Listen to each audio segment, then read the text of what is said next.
On the phone, it's a pleasure to welcome to the program Professor Walter E. Block. He is the Harold E. Wirth Eminent Scholar, Endowed Chair, and Professor of Economics at the Joseph A. Butt College of Business at Loyola University in New Orleans. Welcome to the program, Professor.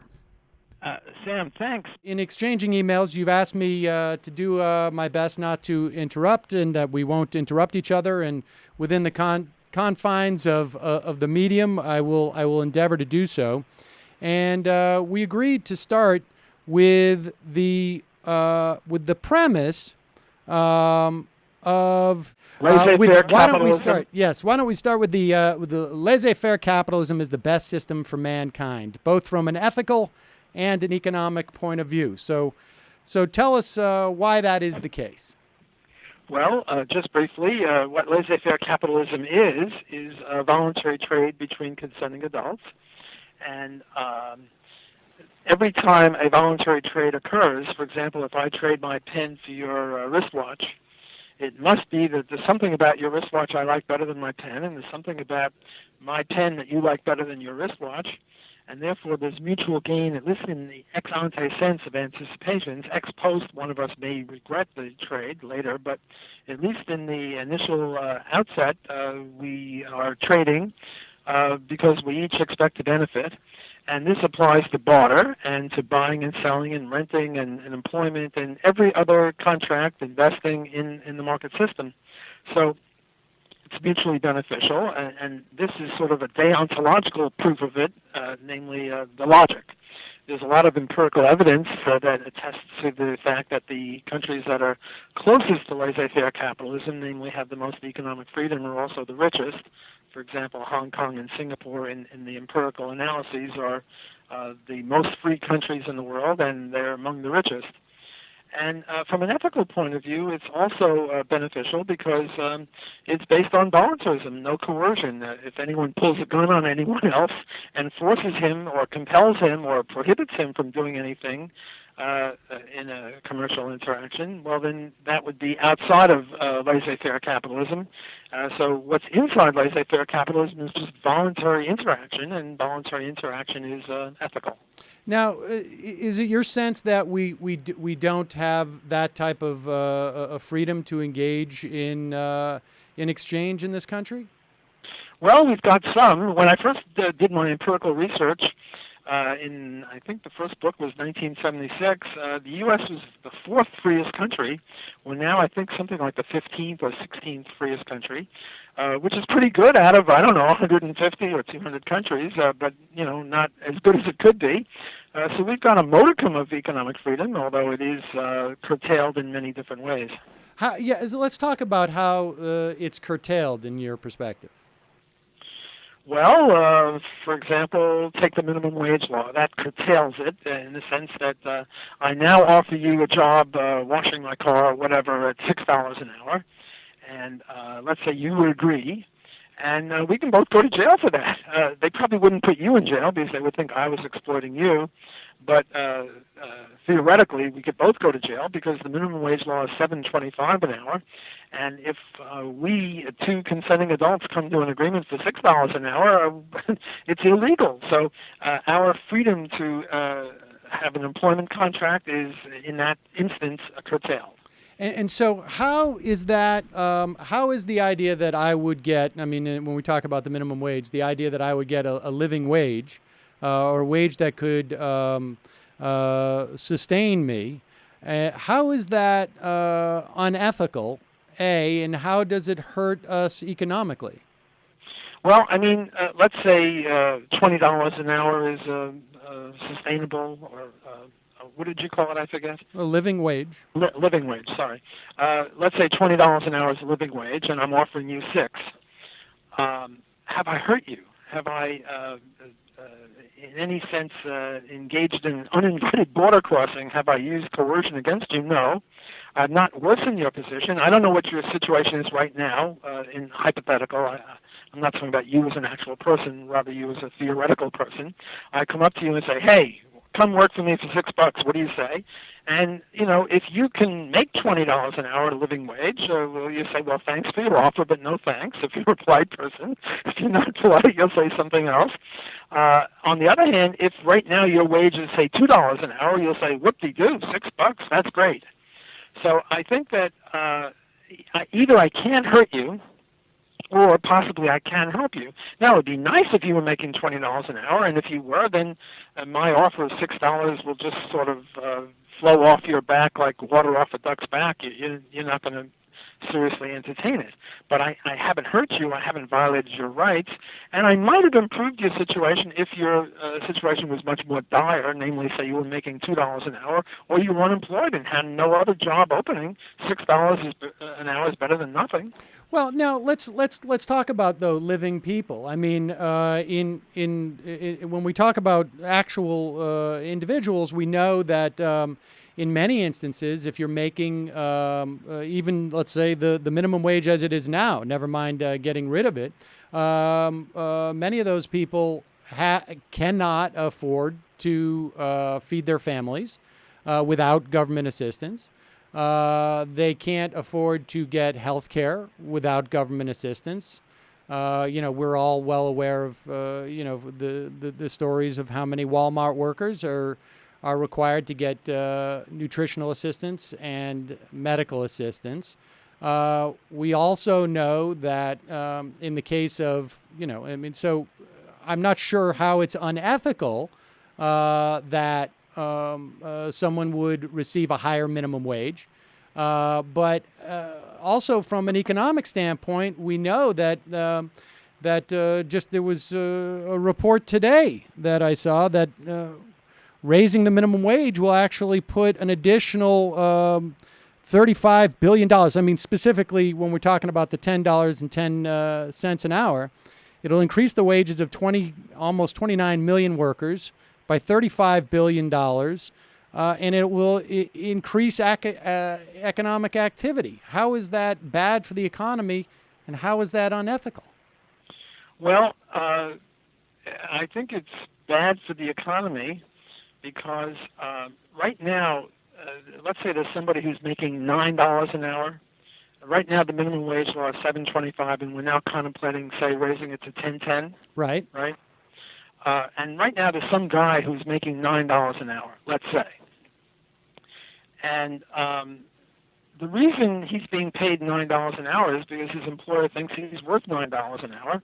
And probably that's what his productivity is, because if his productivity were less than $9 an hour, let's say $8 an hour, the employer would lose $1 an hour off of him, so he wouldn't hire him if he was only worth $8.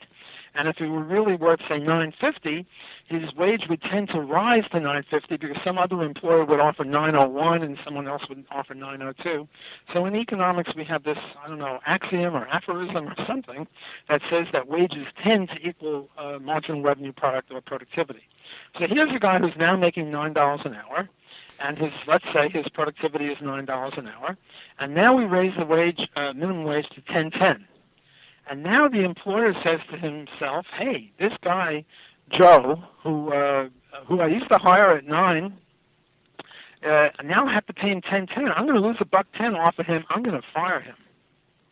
So that wouldn't be good for that guy because he loses his job, and now he has to twiddle his thumbs. Right. And Well, Professor, but that doesn't necessarily follow, because we haven't, when we have raised the minimum wage, we have real-world examples of this dynamic where we have raised the minimum wage in states. There are plenty of states in the country where it's actually higher than 7.25, and when it goes up, there's no measurable job loss. We also know that relative to productivity, the minimum wage in this country has not kept up with rises in productivity, yet we have had stagnant wages. So how is that explained by your theory? Well, it's hardly my theory. Well, the theory you're espousing. Right. I wish I could claim originality. This is like a mainstream economic theory. Not so mainstream, but okay. But nevertheless, the theory you're espousing.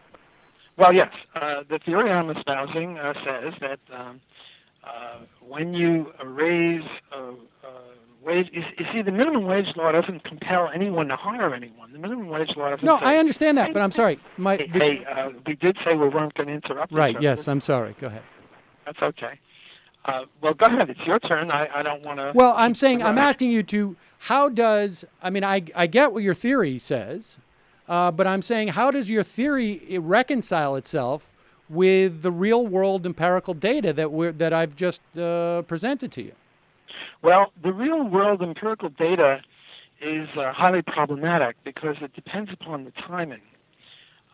Let me give you an example from a couple of decades ago.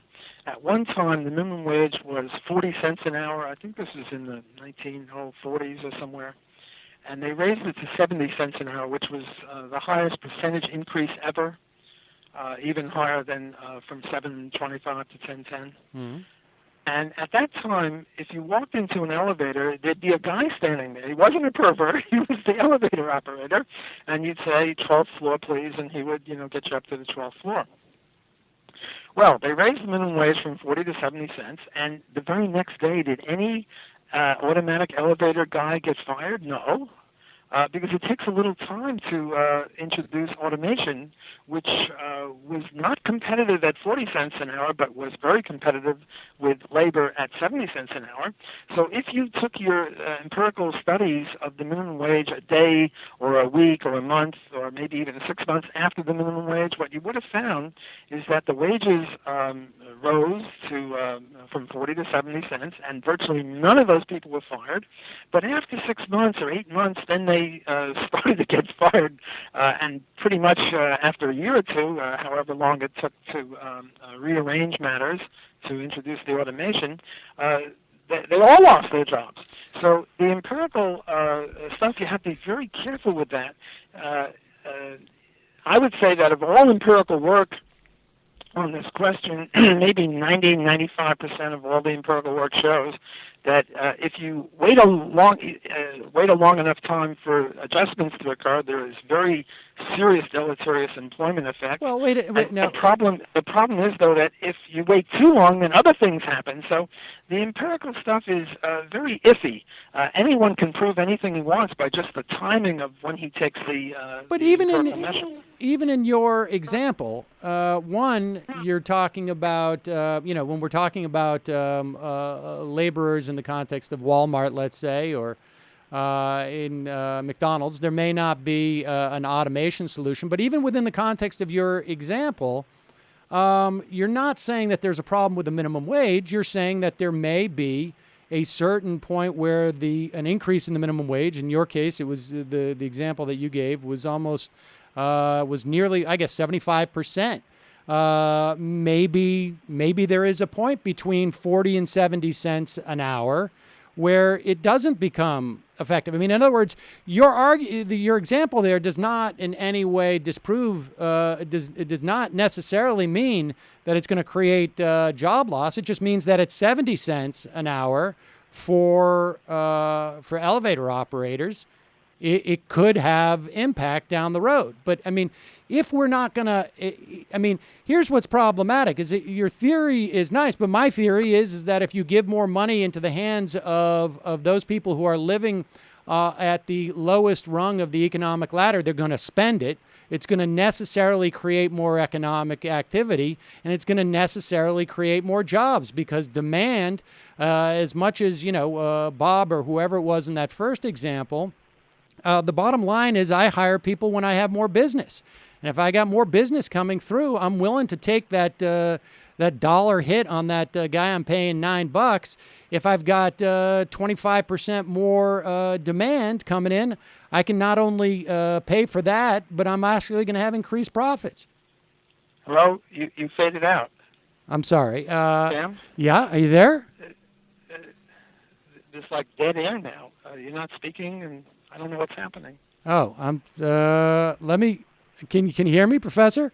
Now I can hear you, but there was like a 10-second dead silence right in the middle, like you were cut off or something. Well, what I was saying was that that in my example, in my theory, the more money you put in the hands of people who will spend it immediately, which are people who are making the minimum wage or less than the minimum wage, it's going to increase economic activity. It's going to increase demand, and that's going to be the driving force behind whether or not I hire more people. Right. Well, I tend to disagree with that. I think that what you're conflating or confusing or bringing together, which shouldn't be brought together, is when the minimum wage law rises, that people will actually be paid more. And it's not just a matter of technology, although technology is a way of substituting away. I remember when I was a kid, I would drive into a filling station and I'd be attacked by about 5 people. One of them would put the gas in for me, one would check the oil, one would do the windshields, one would check the battery or whatever. And what happened is, because of the minimum wage, we had a lot of self-serves. So it need not be technology, but those jobs are gone.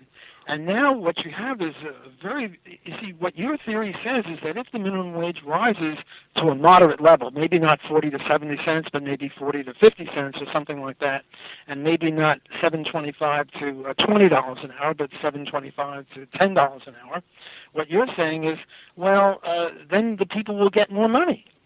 But I'm saying the minimum wage law doesn't require that anyone get a job at a higher wage. It just says that if they get a job, then they have to be paid that, but they don't have to get that job. No, I understand. Now take this guy who's now his productivity is $9 an hour.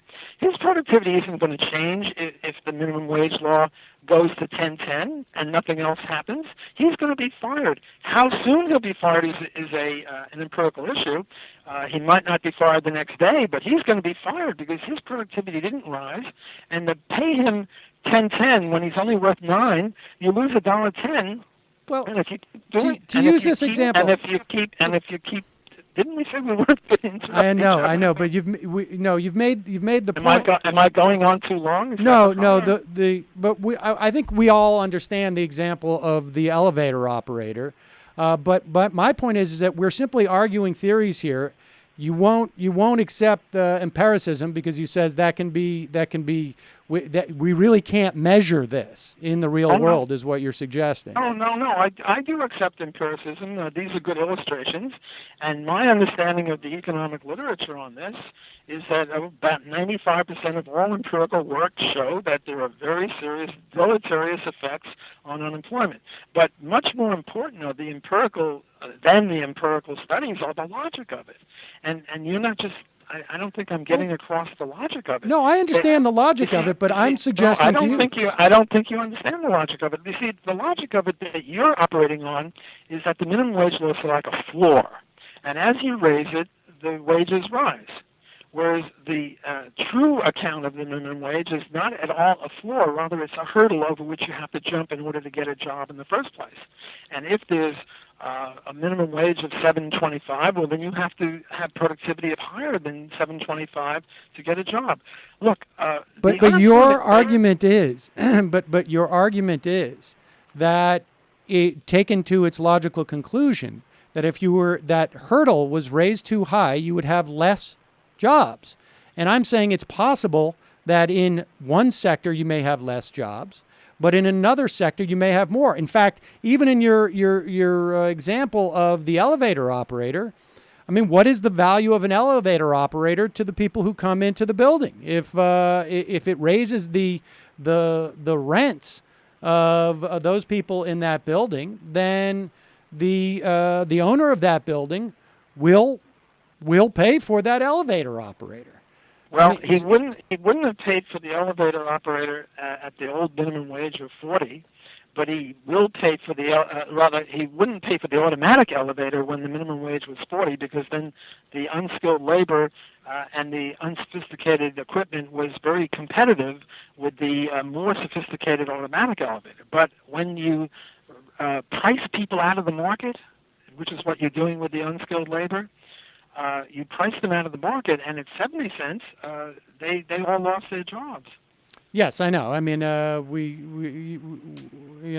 again, that's not an argument against the minimum wage. It's against the raising the minimum wage by 75% for elevator operators. But well, look, suppose they raise it just from 40 to 45 or something like that, or suppose we raise the minimum wage from 7.25 to 8, which is a moderate increase.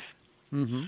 What about all the people who have a productivity in between 7.25 and 8? Suppose I have a productivity of 7.50, and I'm happily employed right now, and now all of a sudden they raise it to 8, and I lose my job. And what about the people right now at 725? But there's nothing in the real world without. I'm sorry, I don't mean to interrupt. Sam, but there's nothing in the real world. Sam, you are interrupting. Let me just finish the sentence. Go ahead. What about the people whose productivity right now is $6 an hour, and we have a minimum wage law of 7? Do you know what the unemployment rate of black teenagers is in the inner cities? Yeah, well, in the inner cities, it's in the 20s, and in some cases in the 30s. It's in the 40s, which is in the stratosphere. This is horrible.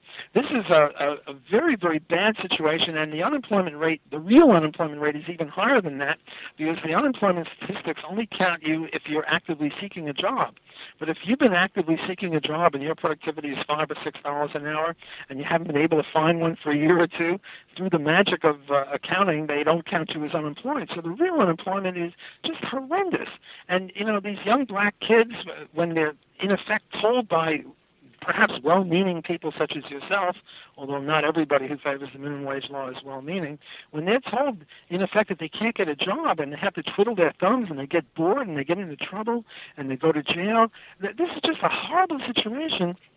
And well-meaning people such as yourself, I think you're well-meaning, I have no reason to think you're not, are just fooled by this. The logic is... What is the value of making $5 an hour if you're living in New York City?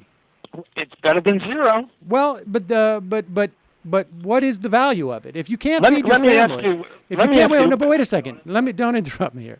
I'm sorry, I've interrupted you. I apologize. I understand. It's all right. I'm used to it. The point is, if we cannot provide a living wage for people, if the market cannot provide a living wage for people, then what is the value of it? I mean, if they cannot go out and rent an apartment, if you cannot go out and feed your children, if you cannot get health care, what is the value of that $3 an hour job, $2 an hour job? Because I imagine you don't agree with the idea that the state should be providing any assistance. What is the value of that? I mean, where does that leave society if we have masses amount of people? You mentioned New York. I mean, we know that in the 1920s we had literally 20,000 people living on the Bowery, literally on the Bowery. I mean, what is the value of that then? How is that a more ethical society that we live in? Sam, let me ask you a question, and just answer my question, because I didn't want to take it elsewhere. Which number is higher, 4 or 2? I'm sorry? Which number is higher, 4 or 2? 4. Which number is higher, 6 or 0? Well, 6. Okay, great.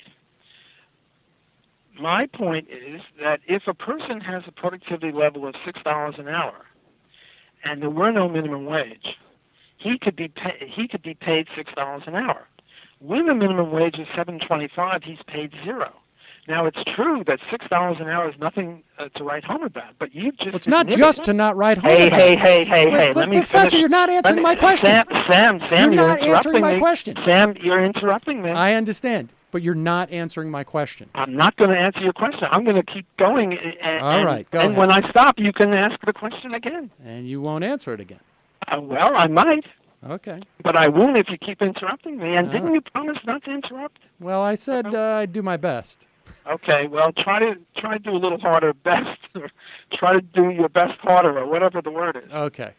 Look, not only is $6 better than 0, which you've admitted, but when you're making $6 an hour, you're getting OJT, which is in economic jargon called on-the-job training. When you're working at $6 an hour, you're learning skills. And when you learn skills, then you get a higher productivity and you get a higher wage. When you said, what use is the market when it can't give a living wage? The market doesn't give wages. What gives wages is productivity. And if you stop people from working who are perfectly capable of working at $6 an hour, and you won't let them because you insist on a minimum wage law of $7.25, which prices them out of the market, then you deprive them of on-the-job training. You deprive them of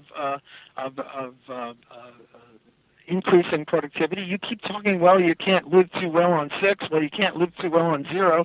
6 is better than 0 no matter how you slice it. And let's forget about welfare. We can talk about welfare another day. Let's suppose that welfare is whatever it is. $6 an hour is still better than $6 an hour plus welfare is better than 0 plus welfare. Plus, you're learning on the job, which is very important. Now, for this elevator operator, where does his job training lead him? I mean, because when he goes home with his $6 an hour as opposed to $0 an hour, and he cannot live in New York City, he cannot live an hour and a half outside of New York City, he can't afford the transportation in, he can't pay for his kids' food, he can't pay for their health care. How is that helpful and ethical for society? Please answer the question. Well, it's a lot more ethical than 0. Why? If he can't live in an apartment and he can't feed his kids, what difference does it make that he can give them 2 meals a week as opposed to 7 meals, as opposed to no meals a week? So you're taking back your concession to me that 6 is greater than 0? No. 6 as a number is greater than 0, but not in the context of what it costs to live. I mean, yes, having cancer in one part of your body is better than having your entire body racked with cancer. But at the end of the day, it's still problematic. And so there is a threshold in this country where it takes for you to pay for rent. We know this is all empirical stuff. We know exactly how much money it takes if you want to live in New York for the vast majority of people. We know exactly how much it takes to put food on the table. Yes, 6 is more than 0. Is it necessarily better, actually? I mean, when we're talking about dollars and we're talking about cost, not necessarily, no. All right, but let's move on. We're not going to get anywhere with this. Let's move on. Oh, no, I don't want to move on. I want to continue right here. Okay. You've admitted that the number 6 is greater than the number 0. The number 6 is greater, yes. Hey, you're interrupting again. I let you go on for about 2 or 3 minutes. All right, Professor, I'll let you have your final say on this, and then we're going to move on. Okay. You've admitted that the number 6 is greater than the number 0. Yes. But you don't seem to be open to admitting that $6 is better than $0, which I find highly problematic. Now, look, there's this black kid in Harlem, and he's got welfare, he's got whatever it is. We're holding that constant, ceteris paribus. You know, the horses have blinders on them when they go in the street. Well, we're going to try to put the blinders on and hold everything else constant. And right now, this kid is living. He's living in Harlem. He's in New York City. How? I don't know. He's in the projects, whatever it is. But you know how much he's making from honest work? $0. And I say if we get rid of the minimum wage law, he will get $6, which is better than $0. And you keep going on about, well, it's very expensive in New York City. Yak, yak, yak. That's true. But no matter how expensive it is, he's living there now, and his situation would be better with $6 an hour extra than the 0 you are consigning him to. And $9 an hour would be better than 6. The reason he's not making 6 is because the minimum wage law is $7.25. No, and if but it was that's 9, just and just if it was, in your. And if it was 9, and that's if it was 9, and if it was 9, and if it was 9, I'm going to keep saying it if it was 9 until you let me finish. You know, I'm not really enjoying it because you did promise not to interrupt, and I've tried not to interrupt you, and I only interrupted you once, and I apologize, and you must have interrupted me 15 times, so please let me finish a sentence. Okay. If the minimum wage was $9 an hour, then not only would this kid who is now productivity at 6 and unable to get a job, but even people whose productivity is 8 and are making 8, they too would lose out the job, and they would make $0 instead of $8, and $8 is better than $0. Okay. Well, the evidence of that assertion doesn't exist in the real world, but I know that you don't believe that that we can actually empirically measure that, or at least you've said that it's very suspect when we do.